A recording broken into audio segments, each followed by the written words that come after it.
Hello everyone and welcome back to another video. Today we're doing a Kenma listener give or take part 7. Before I start the video, there is two things I have to say. So the first one is today is every Sunday and I know that, but I'm going to ask the question at the end of the video because I feel like that's more organized. And the second thing is I only have a Deku X listener and a Sasuke X listener in my drafts, so if you would like to request a video, I'm more than happy, but if you guys don't, then I'll be more than happy again to choose my own characters. Now with that said, let's get into the video. Ah! You screamed excitedly to your friends. All three of you were excited about the upcoming dance everyone knew was prom, especially you. You were ready to live out the best night of your life with your boyfriend and your friends. Heck, you were even excited for your parents to take cringy photos of you when you walked down the stairs of your house, all done up for the first time in forever. You couldn't be happier. You walked into your first period. It was a Wednesday, the Wednesday of prom. You took your seat and set up your things. Your friend came and sat next to you. You two were chatting it up when your teacher walked into the classroom. It was English, one of your worst subjects. He walked in looking dissatisfied. You noticed it, as did a lot of others in your class. Your friend, being the teacher's pet and all, asked him, "Hey sir, you don't look so good. What's wrong?" He looked up and eyed a couple of students, including you. "Nothing. Some of my students in this class and the others don't have a high enough GPA, so they're banned from going to prom unless they get it up by Friday." Your whole expression changed. You weren't going to be able to go to the dance? Quickly you raised your hand and questioned, "What's the lowest a GPA can be to go?"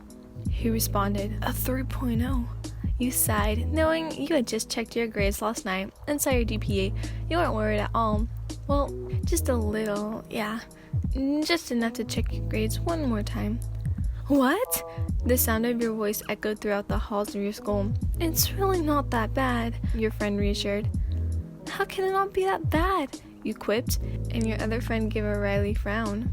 "My GPA is lower than a 3.0. I'm not allowed to attend prom."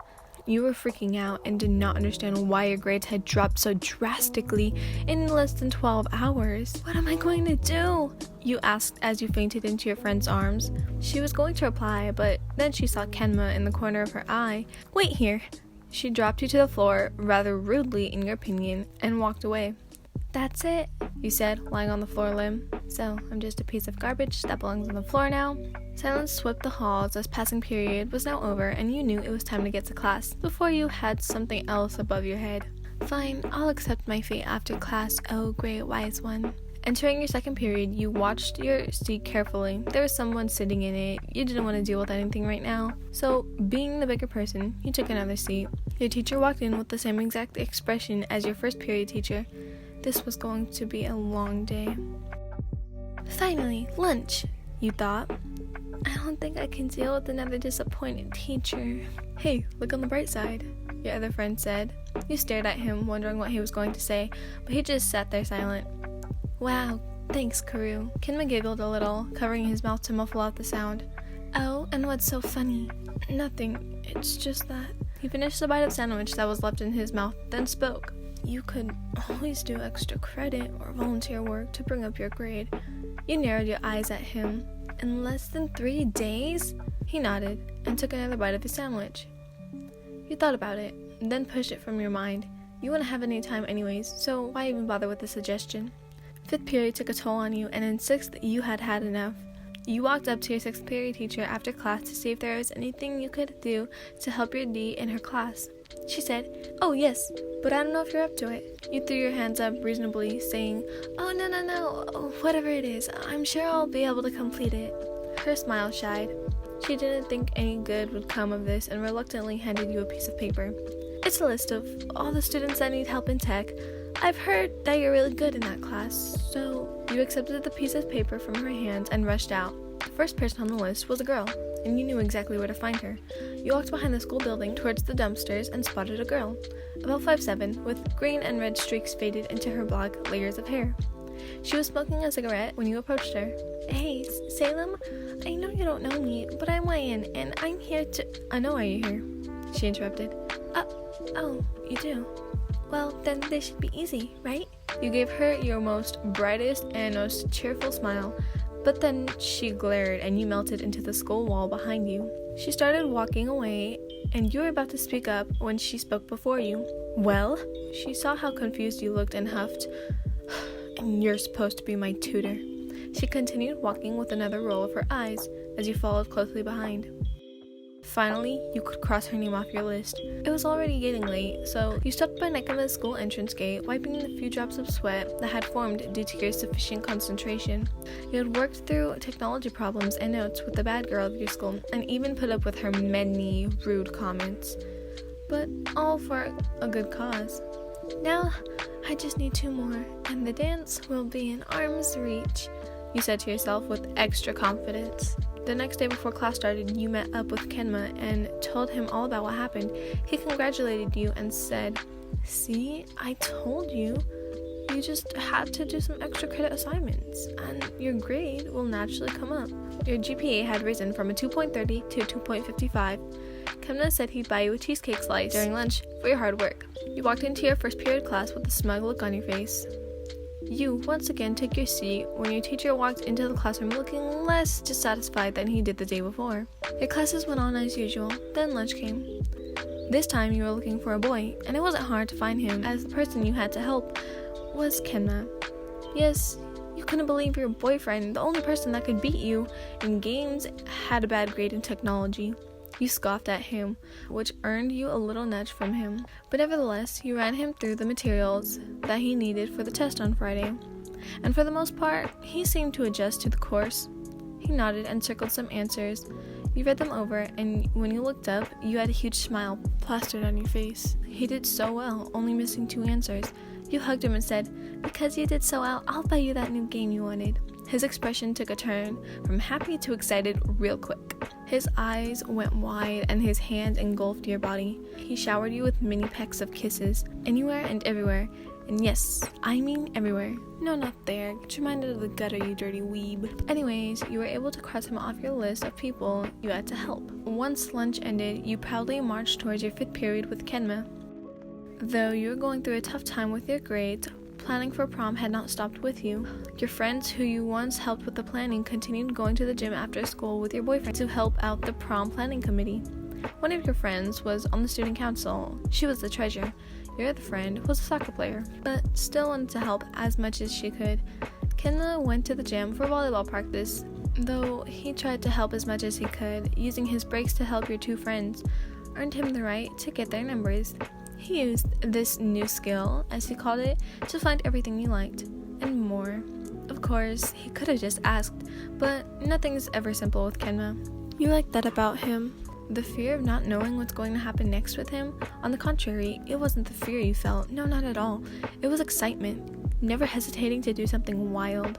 Thinking about this, your mind landed on all the memories you had made with Kenma during the past year. Your heart quivered at the thought of him proposing. It's not like it had never crossed your mind, but you were still in high school, and even though you were in your last year, you knew and kind of understood why people would say otherwise about how long your relationship with Kenma would actually last. You couldn't stop thinking about it, and on the way home, mustered up the courage to ask Kenma what he thought about the situation. "Oh, you've been thinking about that as well." He said it so bluntly that it caused you to stop walking. "Uh-huh," you replied, nodding your head. He stopped and walked in front of you, pulling you into another one of his kitty cat hugs, one that you had no choice but to accept. With your face smushed into his chest, he gently placed his chin on the top of your head. "Yes, that's the kind of hug this was," and he whispered, just loud enough for you to hear. "I will always love you, Ian, no matter what happens. Not for a second will I stop believing that." Then you popped the question, "So, kids?" He almost choked on your words as they came out of your mouth. He became a blushing mess and started rambling. Yeah, when are you getting me that game? You said I deserved it, remember?" He covered his face, hiding his embarrassment. You smiled and stood on your tippy toes, then patted him on the head. "I will always love you too." You both started walking again, towards your house. And when you got there, your parents had huge grins on their faces, as if they had been there for the conversation you two had just had. "Why in?" your mother cried out. You smiled, confused at what had them in a tizzy. "Your outfit came!" Your mouth dropped as you ran to the package you finally noticed was on the kitchen table. That night, Kenma ate dinner with your family and said he could even stay over if he wanted. You couldn't believe how much they trusted him. Well, maybe you could. When he wasn't there, they would complain to you about having grandchildren. They wanted some, oh so badly, and you were their only daughter. And child, for that matter. You brushed it off occasionally, but honestly, you thought about it yourself in your own time. Time will tell, you whispered to yourself right before you fell asleep. Guys, that was so cute. I love writing these. You guys have no idea. Oh my god. Okay, so that was a pretty long one. But somebody asked if they could be longer. So I hope you guys enjoyed that video. I don't know if you guys like it longer or shorter, so if you guys would please comment that in the comments below. So the question for today is, and I'm very excited to be asking this because I'm very excited to tell mine, but what is your favorite anime? My favorite anime has to be Fairy Tail. I don't care what anybody says, it's Fairy Tail. It's always going to be Fairy Tail. I do not simp for anyone in that anime, but I just love the anime so much. I just love it, okay you guys? And it's so long, like the anime is so long, it took me like a year to finish it because I stopped watching it, but then I continued and I was like, oh, is this where I left off? I'm so confused. But anyways, I hope you guys have a wonderful evening, a wonderful day, or a wonderful afternoon whenever you are listening to this. Oh, and another thing I wanted to ask, do you guys prefer my British voice or my American accent? Because I'm not too sure. I think I did one in my British accent. I think I did one. But if you guys prefer my American accent, yeah, I'd be more than happy to continue doing that. But I would like to know for, you know, the quality of my content. So yeah, okay. Goodbye, my loves. And then you won't. You say you love me, then you don't. You keep me running and running around.